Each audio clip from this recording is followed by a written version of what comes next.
Like a controlled flame, jealousy can be natural and useful.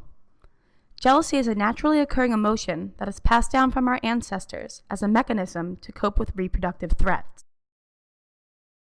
Positively expressing jealousy can help set boundaries within relationships by setting guidelines for appropriate behavior.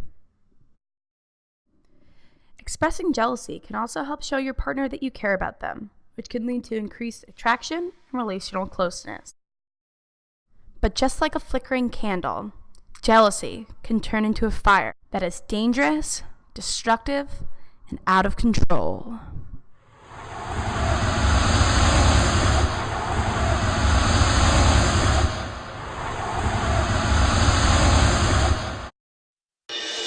The biggest problem in our marriage is I don't trust my wife. I put a voice recorder under my wife's pillow the first time that I thought she had been unfaithful, and I've been trying to catch her ever since. I have the surveillance tape that I have outside the home.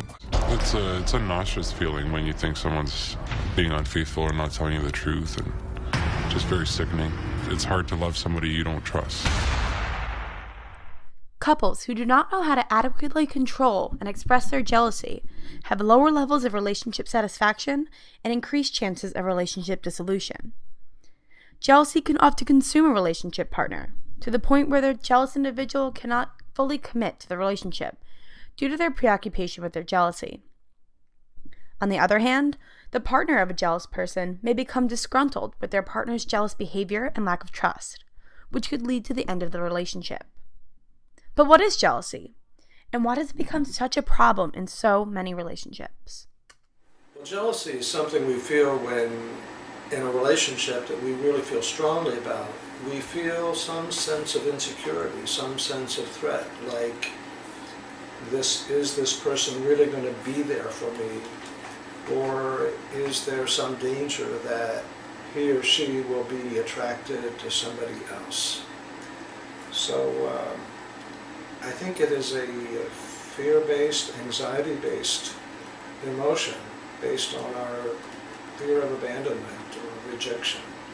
Certainly, we've seen in research that romantic partners feel the greatest and most intense amount of jealousy whenever there is a potential attractive romantic alternative. So anytime that there's a possibility of our partner leaving us for another romantic partner, that's where we're going to see the most intense jealous feelings. Whenever in studying dating and marital relationships, I did find that married couples also experience jealousy even whenever our partners are choosing to spend time with non-romantic alternatives. So even if there's not a possibility of leaving my relationship for another romantic partner, we can still feel that degree of threat to our current relationship if our partner's choosing to spend their time with somebody who's not us. That can communicate a lot of information about how our partner might feel about us, and I think that's why we experience jealousy in those circumstances as well. According to Guerrero and Anderson, in their 1998 article, Jealousy, Experience, and Expression in Romantic Relationships, understanding jealousy and its implications can help a person to develop communicative responses to jealousy that can increase the likelihood of positive relational consequences. But before you can think about communicating your jealousy to your partner, you have to determine the source of the jealousy and examine why you're feeling the way you are. The first step with dealing with jealousy starts with you. Often with jealousy, there's an element of what I would describe, this is kind of using a technical term, I would describe as shame, and that meaning kind of implicit questions about our own worth, our own value. So then jealousy is this combination of something may be taken from me, and it may be taken from me in part because of some deficiency with me. You know, I'm not good enough, pretty enough, strong enough, whatever, and so therefore I may lose this. And so then that tends to manifest itself in varying degrees of anger and panic. You know, we have certain life experiences, good and bad, and then as we go throughout life and we experience something new, our brain kind of says, well, does this fit anything we've experienced before? You know, and so it will look for the thing that matches the closest. Sometimes the match is very loose. Did your partner ignite this fiery jealousy? Or is it something inside you that is sparking the flame? Look inside yourself to determine how your own insecurities and experiences help to shape your jealous feelings. Unhealed wounds and emotional predispositions, such as attachment style, can greatly affect the way one experiences jealousy. Why am I not in your profile picture? Where are you? Just on with the boys. Hey Curtis, let's go, man. Is that a girl in the background? No, it's Chris. Who's Chris? Hey, what's your Facebook password? Whoa, where are you going? I'm just going to the gym. Just like that? Why are you dressing so nice? Who's this Beep! tagging you in all them photos? Who are you texting? My mom. Your mom. Yeah? Give me your phone. Give me your phone. Your mom says take your medicine. This clip highlights a large amount of delusional or paranoid jealousy. This type of jealousy exhibits a huge lack of trust in the relationship and is based mostly on the insecurities of the jealous partner. Many times, the partner has done nothing against the guidelines of the relationship.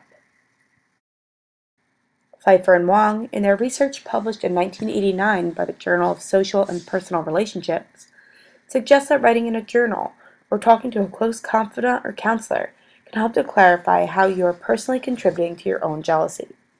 If the jealousy you are experiencing does not fit the criteria of paranoid or delusional jealousy, the next step is to identify the perceived threat to the relationship, to figure out what exactly is making you jealous. Normal jealousy occurs when your partner has done something that you consider to be harmful to or against the guidelines of your relationship. Your partner's actions may have changed in a way that has threatened the commitment level of the relationship, including but not limited to the time you spend with your partner. Before talking with your partner, you have to pinpoint the specific behaviors and actions that are making you jealous. Again, writing down your thoughts and feelings may help make things more clear. Make sure to find specific examples of things that your partner has done. Do not use generalizations. The next step is to determine the motives for your communication of your jealousy and choose an appropriate response type. Uncertainty is a huge factor in the experience of jealousy and jealousy communication responses. Multiple research studies suggest that the level of uncertainty in your relationship, rather than the specific jealousy-inducing incident, can be a bigger indicator of your jealousy response type. A lot of research studies have found connections with partner and relationship uncertainty and our experience of cognitive jealousy, as well as it influences how we respond to jealousy. So we're much more likely to experience jealousy whenever I am doubtful about how my partner feels about me, about where the future of this relationship's going.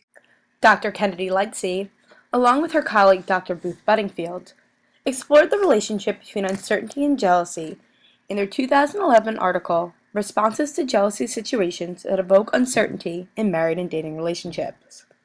According to their studies, the level of uncertainty within a relationship has been significantly related to the directness of communication between partners. Higher uncertainty tends to be associated with more negative communicative approaches to dealing with jealousy. The question then becomes, is relieving the uncertainty yourself more important than maintaining your relationship with your partner? If the answer to this question is yes, the following advice and techniques may not be for you. Taylor Swift's music video Blank Space might be a better guide. But if maintaining and strengthening your relationship and relieving the nauseous feelings of jealousy are your goals, the next step is to make a plan to positively and productively address your feelings of jealousy with your partner using integrative communication. Integrative communication is communication that is direct, while still expressing yourself calmly and constructively explaining how you feel and what you're thinking. Talk about not so much your perceptions of what you believe or assume that the other person is, that where the other person is, but talk about what you observe, the specific behaviors that trigger feelings of anxiety on your part, and that trigger certain kinds of beliefs or misbeliefs, that you start telling yourself stuff that may or may not be accurate. So times when you can do the perception check, you know, it seems to me, it felt to me, whatever, and then let the other person clarify.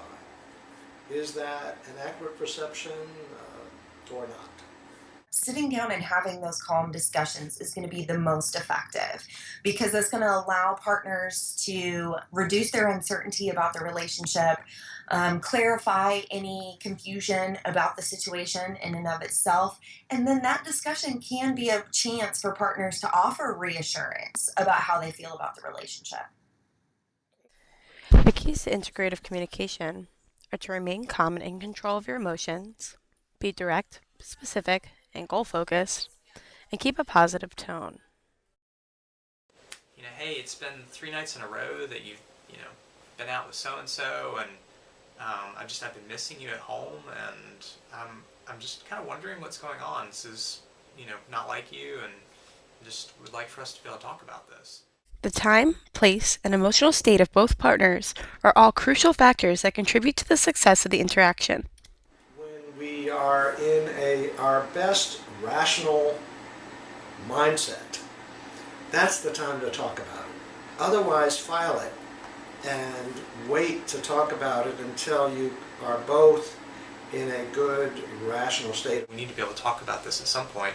If you don't feel up for talking about it now, that's okay, but I want us to come back to it, and I'd like you to let me know, when do you think here in the next week or two we could talk about this?